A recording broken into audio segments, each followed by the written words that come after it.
All right. Yeah. Thanks, David, for the introduction. Yeah, my name is Pavlo, and today I would like to talk about some topic that is becoming kind of a mainstream, but not there yet, which is Bazel. I'm happy to talk about some strategies and approaches how you can make an automated adoption of Bazel build system in your Android apps. And I'd like to share the experience of how we are doing it at Turo and also which open source tools you can use so that you can do the same for your project and try it out and to play around with it. So just a few words. As David mentioned, I'm Google Developer Expert for Android and Kotlin, and I also work at Turo as a senior staff engineer. I'm focusing on platform and product work, trying to combine that. But in terms of platform, I'm working on performance, developer productivity, and stuff like that. And today I would like to talk about Bazel specifically. So I'll make a brief overview of what Bazel is, just for folks who are maybe not familiar with that. And then I will focus on how to make the Bazel adoption more automated for your project, for large scale projects and stuff like that. So to start with, what is Bazel, right? Because this is like a not mainstream thing on Android. I'm sure maybe some folks didn't have experience with it. So basically, Bazel is a build tool. It's very similar to Gradle in this regard, in its purpose. It was originally developed by Google internally. So internal version of Bazel is called Blaze. This is something that Google is using to build their huge monorepo with code. And it uses, for example, Starlark as a configuration language. So we all used to use Groovy or Kotlin scripts in our Gradle configurations, our build Gradle files. And here we would use Starlark, which is a dialect of Python and looks very similar. And so here is our usual build Gradle file, nothing fancy, and just a bunch of scripts here, like Android tag, dependencies, like usual stuff as we applying the plugin. But in Bazel, it would look like this. So it's completely different. I mean, fairly different, but serves the same purpose. So in this case, we're using, again, Starlark language, which is like a restricted Python. And this restriction was made with a specific purpose. So it's like it's a feature, not a bug, So looks a bit different. So when you migrate the project from Gradle to Bazel, you would basically need to write a bunch of Bazel scripts like that. And valid question the viewer might ask, okay, so like why do you even care about Bazel and why should you consider migrating a project to Bazel? Because Gradle is a default build system on Android. So why would you do that? So a few features of Bazel that might be compelling to some teams. So first of all, it's multi-platform, meaning that you can build Android with Bazel, you can build iOS, backend, front end. Like it's very extensible, and it was made by design to support a wide variety of tools, platforms, languages, and stuff like that, and so that you have a single build system that can manage all of that. It has a powerful query language. It's like kind of like SQL, but you're querying a build state of your app, of your build configuration, and you can do some pretty cool stuff with that. So for example, when you're building your project on CI, you would want to consider parallelizing the jobs. So instead of one job, you can do like 6 parallel jobs and build your code base this way. And this is possible using query language. It also has a partial IDE sync. So you have a huge code base with a big number of modules. So normally at the single moment in time, you're working with like 2 or 3 modules. So you can select and synchronize those modules and a few dependencies of them instead of synchronizing the full project, which will just save Android Studio sync times. It also was meant building large code bases like from the very beginning by design. So it supports, like, it encourages granular builds with like a lot of modules, and it can manage all of that load pretty well. And it has a limited configuration language, as I mentioned, the Starlark, which is like a limited Python, and this limitation comes with some purpose, and the purpose is to make sure the builds are hermetic, so you're not able to do some random stuff that on each subsequent build will break cache. For example, you won't read disk, or you're not able to generate some random numbers because every time the number will be different, and if it somehow impacts the cache, every time the cache will be dropped. So like these are examples of why it's necessary. But overall, if I be honest, just the topic of like comparing features of Bazel to other build systems, it's really like a topic for another full talk. And in this talk, I would rather focus on the use case of how to make an automated adoption of Bazel. So let's keep in mind that this talk would be useful for those folks who decided to give Bazel a shot, or just evaluating the effort and just evaluating what it will take to adopt Bazel. All right, so again, another question you might have: what does the migration mean, right? Migration of Bazel adoption. Like, so what is the scope of work? What should you actually do, and what is the target? When can you say that your project is migrated to Bazel? So, for example, we have a sample of a Gradle project. Just very simple one, but you can see there is a bunch of modules here, and each of those modules has a build Gradle KTS file, or it can be just Groovy script, which is like build Gradle. So when you want to build your project with Bazel, this means that you will need to have a bunch of Bazel files to build your project, and those will look like build.bazel, and inside they will have all this Starlar code, like Python-like code. And the purpose is that by having the same code base but a different set of scripts for different build system, you would be able to successfully build the project with another build system, Bazel in this case. And this is what it means to migrate Bazel. In a nutshell, just generating a bunch of Bazel files. And the key point here, and the most challenge that comes from here, is to figure out what content of those Bazel files should be.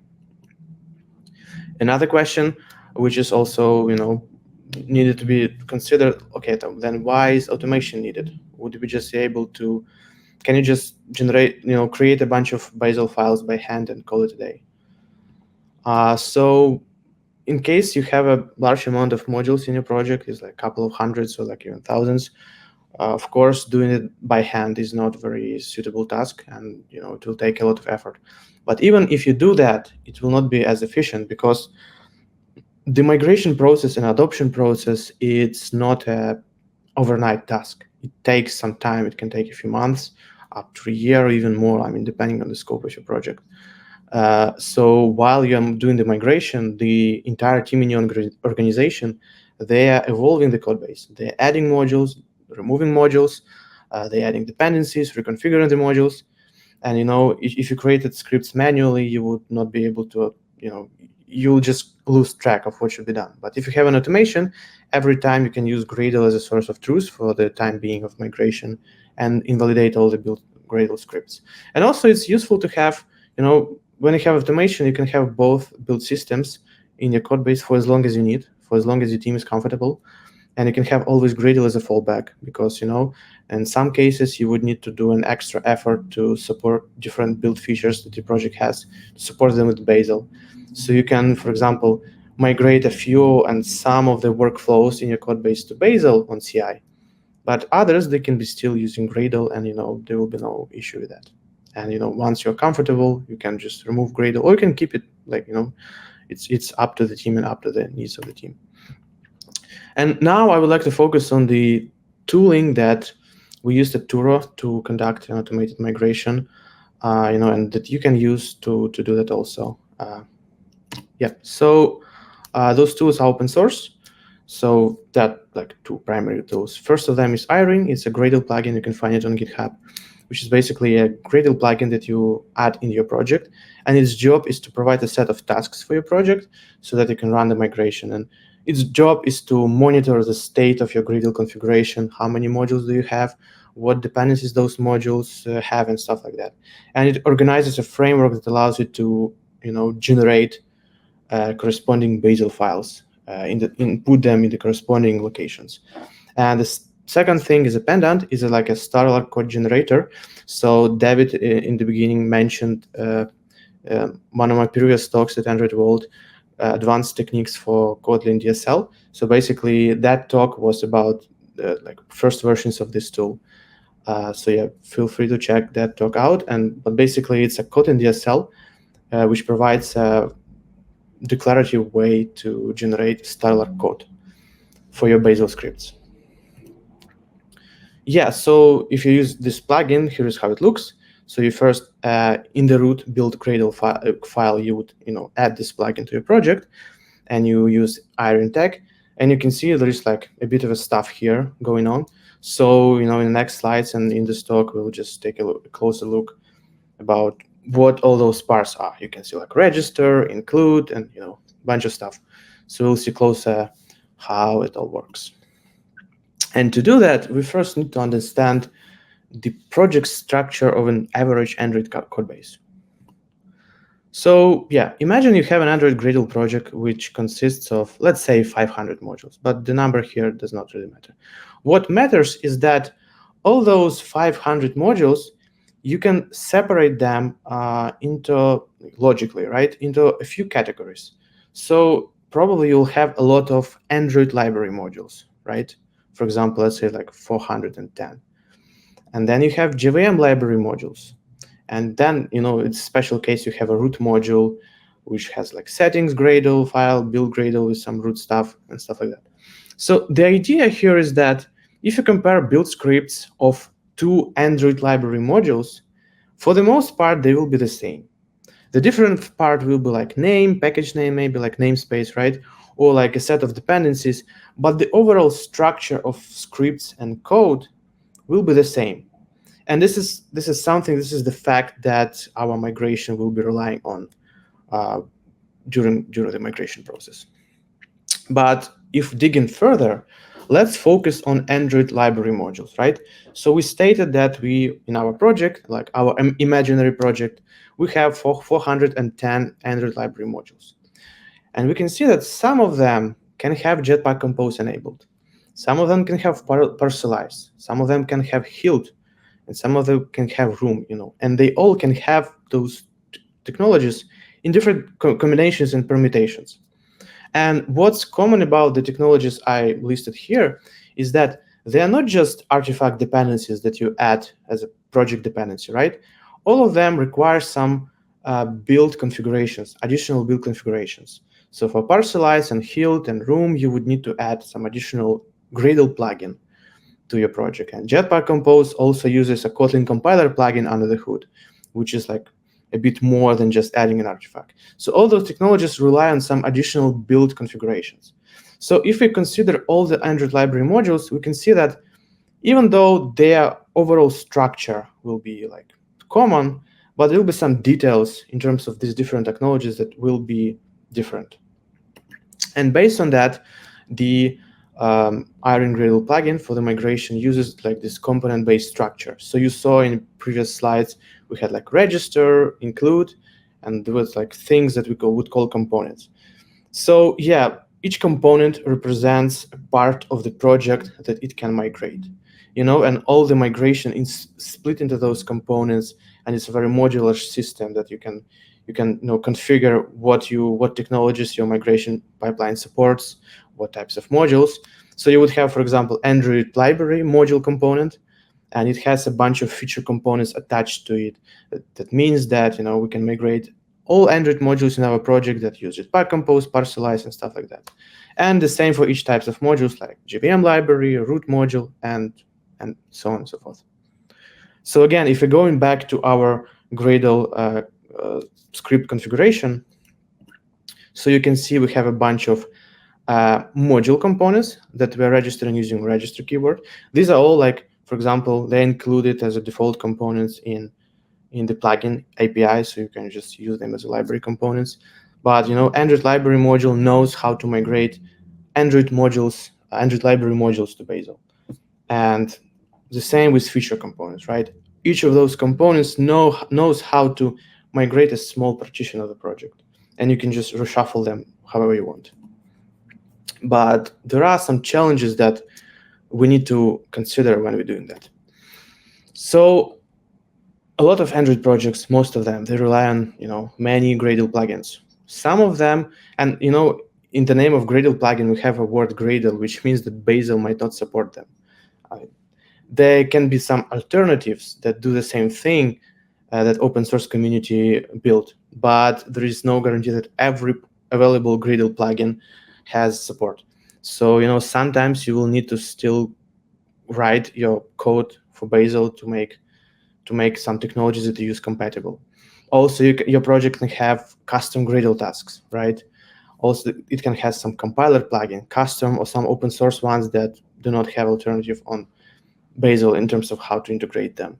So yeah, if just having a set of pre-made components, it will not be enough, because if you have some custom built logic in your project, it is impossible to automatically migrate this logic to Bazel. But in order to solve this, actually those components, they can be written by for any purpose, for any type of purpose. And if you're using this plugin, you can, for example, build some additional components for your use case. So as we mentioned, there are two types of components. There is a module component, and its purpose is to generate Bazel files for the specific type of module. So for example, if you have an Android library component, it will know what files it should generate for a specific module, which we kind of categorize as an Android library module. So it can generate like build Bazel files, it can generate workspace files, if it's needed. And it can generate some other like Bazel files that have like Bazel extension and can be named differently.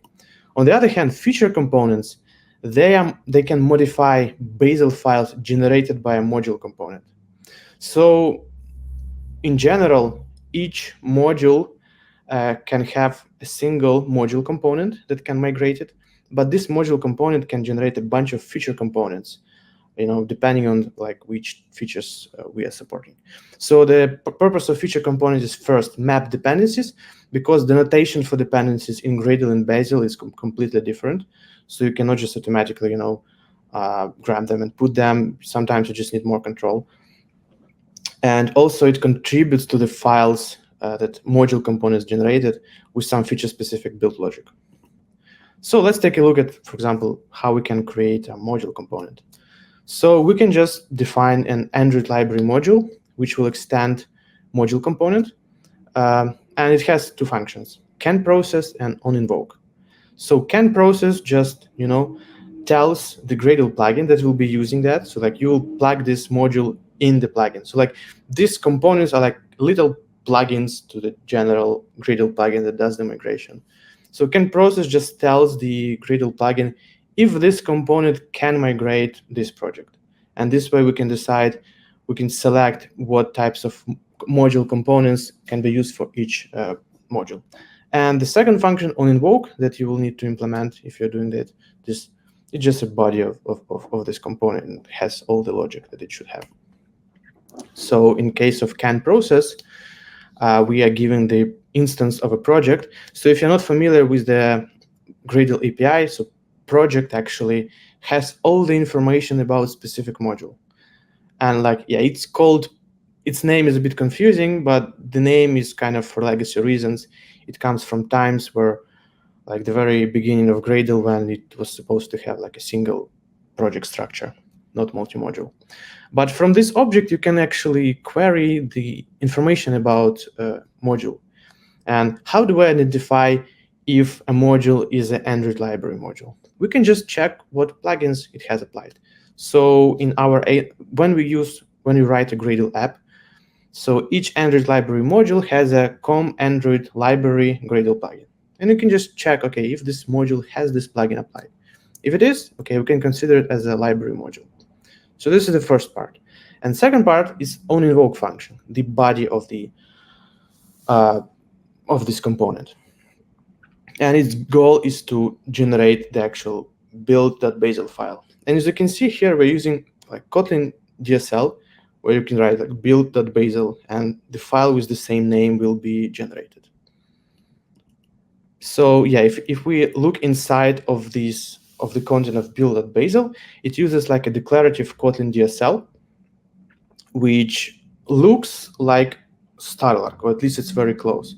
So the goal is that you're writing Kotlin code, which looks like very close to the Starlar code like, or to the code of Bazel scripts, and it will be generated in the same way. So the benefit here is that you can clearly understand what this code does, and it's very easy to work with this code in this way, because you understand what kind of script will be generated. But then you can specify like specific details that are applicable to specific module. So for example, we can dynamically take the module name, the package name for the module, and stuff like that. And eventually, when this will be invoked, on the top you can see the code in DSL that we have, and on the bottom we see the Bazel script that is generated. And as you can see, they're very close, and you can you have a detail specified for like app module, for example. And in the module component, you can generate also different types of files like build.bazel, workspace, or some custom Bazel files, and then you just generate them and use the corresponding API. And finally, when we created our Android library module, we're just using Gradle API to register it. And as you can see, the code that we wrote, it's not an app code. It's a code for our Gradle configuration, because you can reference this code in here in Gradle scripts. So you can do that either like in a build Gradle file, or in a build src directory, or in an included build. But in any case, you should write that code in a place that is used not by the app, but the build configuration itself. So once you register it, now the Airin plugin will pick it up and use it during the migration. Another type of components is a feature component. So as we discussed, its goal is to modify the files generated by a module component, but add some additional context to them, some specific features. So it has like two primary purposes. And again, it has like two functions, can process and onInvoke, which serve the same purpose as in module component. But one of the purpose of feature components is overriding dependencies, because the notation for dependencies in Gradle in Bazel is different, and sometimes there is no one-to-one correlation. For example, let's consider this code snippet. So at the top part, you have a part of a build Gradle script. This is how you add Hilt to your Android module. So you would add a plugin, and you would add two artifacts as dependency. One of them is implementation, which is like a Hilt Android, and another one is KSP, which is Hilt Android compiler. But if you want to do the same on Bazel, you would just use a single line of code for depths, and you will just add some predefined target for that. So as you can see, not always dependencies and artifacts and the way how you do that are the same in Gradle and Bazel. But this is like a very specific case, because for the most part, you can you can use the same artifact notation. But in case of Dagger, you have this specific syntax. So in order to override them, you have this like on-dependency API. So like on-dependency here with Maven coordinates like com, Google, Dagger, Hilt, Android. You would override this in Bazel with a Bazel label, which is like referencing Hilt, Android. And since we had two artifacts, so we need to overwrite only one of them, because in Bazel we will use only one label. So for the second line, second like snippet, is that we'll just ignore that artifact, because we don't need to include it in Bazel. And another thing it can do is overriding configurations. So what configuration is in Gradle? When you use like keywords, implementation, API, KSP, you like specify dependencies using those different keywords. So like those keywords and like logic behind them is called configurations. So implementation is just your regular artifact dependencies. KSP is a Kotlin symbol processor that you add to your module. Each of them has different purpose. But in order to do that in Bazel, you will have a different syntax. You will have a function parameters that you need to pass in the declaration of a KT Android library, where basically you will build a target for that. And again, you can do that using onConfiguration API. So you will override, for example, in Gradle's implementation, and you would do depths instead. And similarly, if you want, in case API, so in Gradle API configuration allows this dependency to be also a transitive dependency of all the next modules that depend on this module. But in Bazel, in order to do that, you would need to pass the same dependency as two parameters, depths and exports. And you can have here like one-to-many relationship, and you can fully control where those dependencies will go and how they will be overridden. Second part and second functionality, huge feature of feature components is modifying files generated by module components. So let's get back to our Android library module components. So here is the code we wrote just recently. We've seen that already. This is like a module component. But now we would add a new parameter here, a few new parameters. So each context inside of the curly brackets, we would give it a specific ID.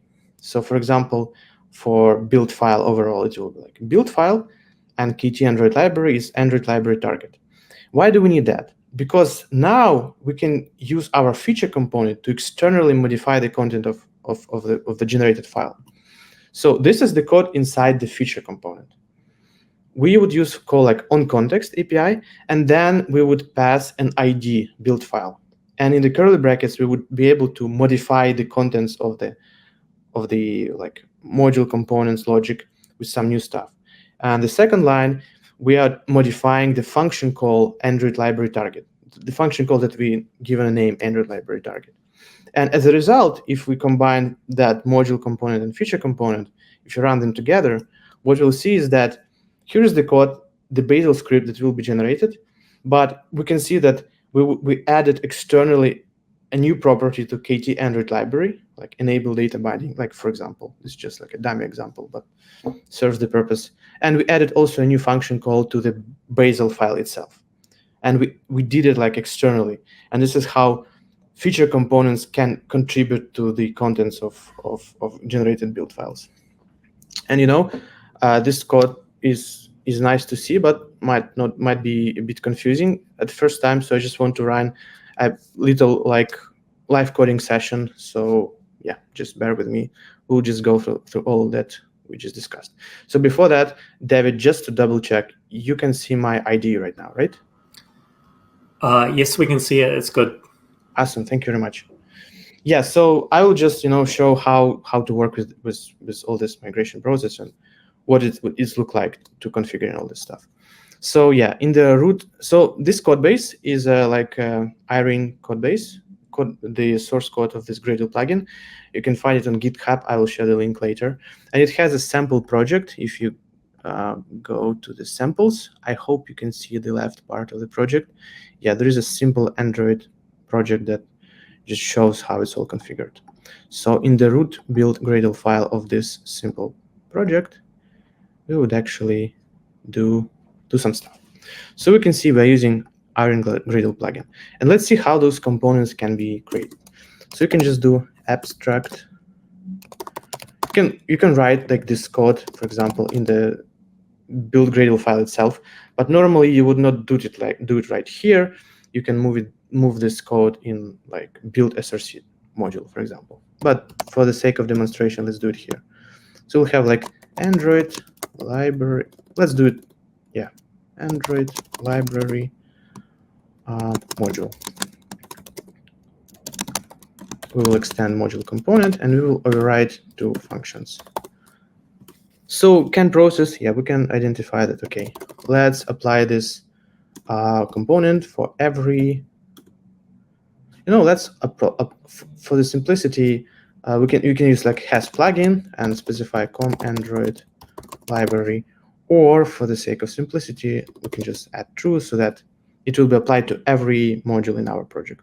And to make it simpler, I just do it this way. This is just for demo. You would normally, you will specify condition like to which modules you would want to apply it. And then here you would have a logic about what you will actually generate here. So I'll create file and I will generate build Bazel file. And we are using a Starlar code generator for that. And let's do some random stuff. So like it will not make sense in terms of build. I'll just show how the process will look like. And here what we can do, okay, we'll generate variable assignment here. So it will be glob and I don't know, like src main.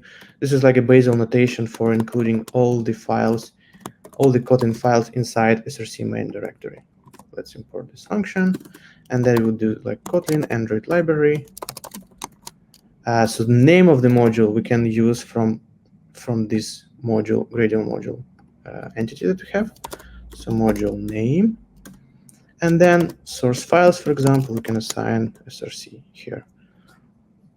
Just a simple thing to demonstrate how like the whole workflow works. So okay, we have this module. Now we would just register, and we will just pass Android library module. So we're telling Airin Gradle plugin that we can migrate all Android library modules to Bazel. And now what we can do is just, I will go here, I will open a terminal, and I'll just Gradle the path to this simple project. Like this is like an included build here.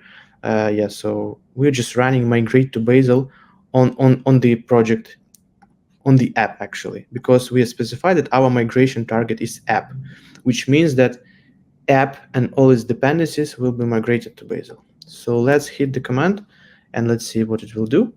Yeah, so I did it before, so it has a cache, so it did it a bit quicker.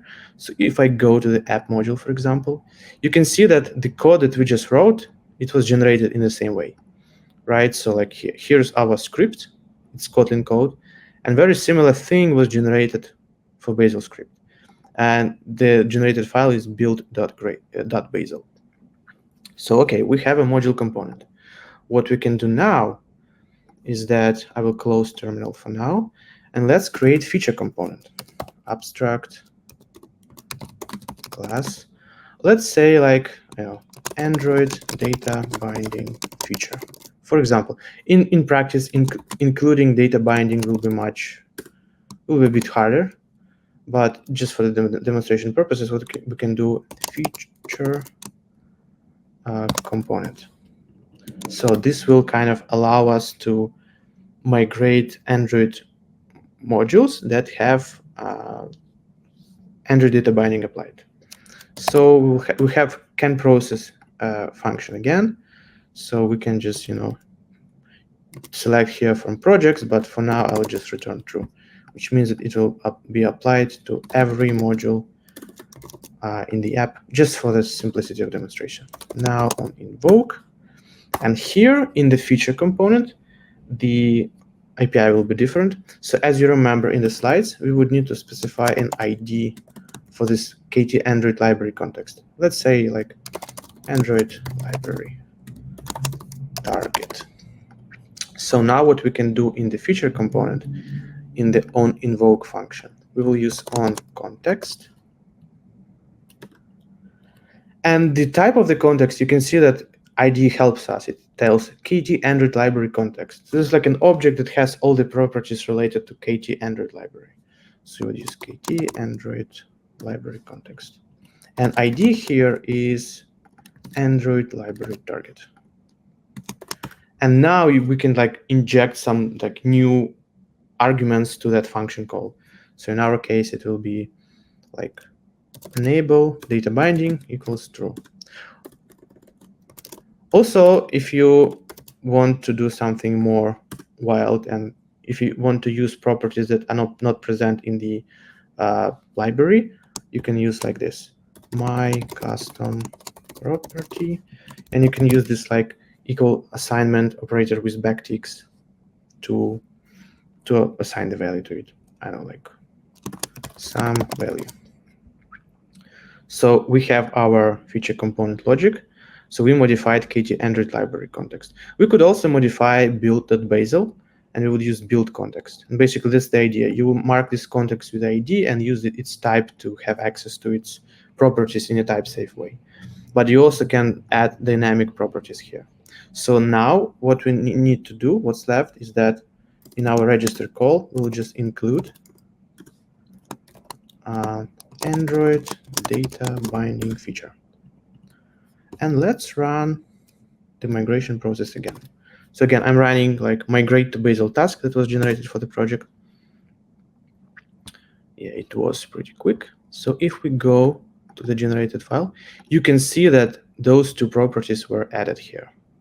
Yeah, so like this is how this modular system works for the component, right? So you can like from feature components, you can modify the module components and stuff like that. And the same way you can do like on configuration, for example, implementation. For each dependency that uses implementation configuration, we would do override with like deps. And now we need to actually add the logic to adding the dependencies in the module component. So we will return back here, and we will do like for configuration deps in module dependencies. So the module object here provides all the dependencies grouped for configuration. And what we'll actually do here, we'll use configuration, and we will assign the parameters directly. So we'll take the name of the function parameter here as a configuration, and its value will be deps, and we'll just need to do some mapping here, like this. Let me run the migration again. If we go to app, now as you can see, we have all the dependencies that were marked as implementation added in Bazel. It has modules, references to other modules in the app, and also to the dependencies. And for now, what I will do, I will just remove all the changes that I did in the build Gradle file and use something that will make more sense, right? So this is like how it will look like. You can, there's a bunch of components already used here. Some of them like are shipped with the tool itself, and you can add some parameters here. So what I will do now, I will just run the legitimate like migration that will make sense now, not some random script that we just wrote. So let me run the migration again. So if I go back to here, so like this is a fully working script. So I don't have Android Studio plugin here. It should work, but anyway, you would normally have a code highlighting, and it will be all colors, not only just random white text. But now what can we do? Let me switch to the project, and what we can do is actually use Bazel to build the project. I will use Baselisk build, and let's build app.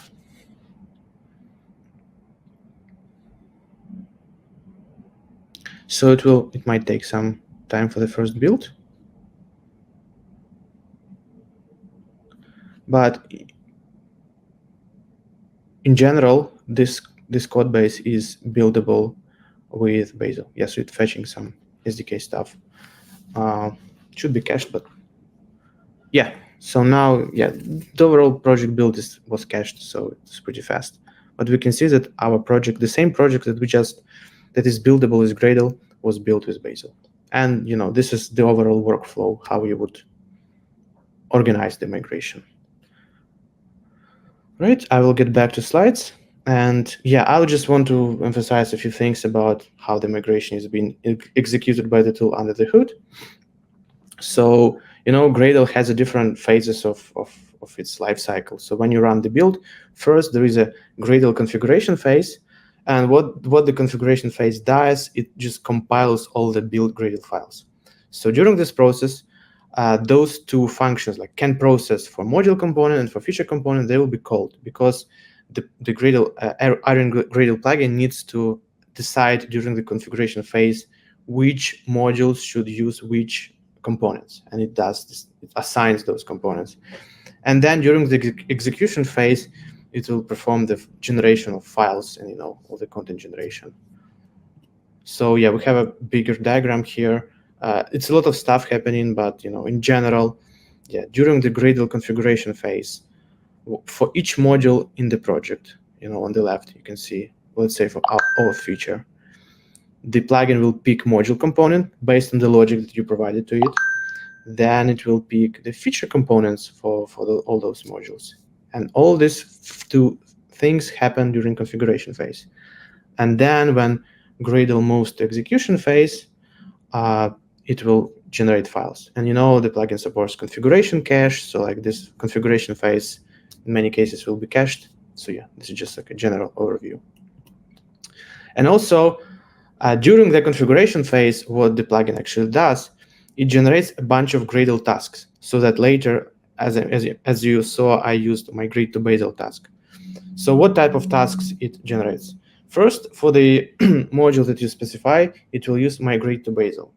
So in our case, we used application app module. It will trigger migrate to Bazel for app, and it will migrate all its dependencies, even transitive dependencies. And how it's done is that each of those modules that are dependencies will have a migrate project to Bazel, the second task, which migrates just only this project. And the third one is migrate root to Bazel. And you can see that name of this task here is a dynamic. And why is that? Because we would need a separate type of migration logic for the root module, depending on what is the migration target, like app. Because why is that? The plugin supports not only migrating the entire app module, but only some sub-feature. So here, if I go back to the code base, to the configuration of the plugin, what I can do here, you can see this like targets property. And you can here specify auth feature, for example. And the plugin will run all the migration process only for the feature and all its modules. So this way, the migration process is pretty modular, and you're not required to run the migration for the entire project from the very beginning. You can do it piece by piece, and yeah, that's why it provides kind of a flexibility here.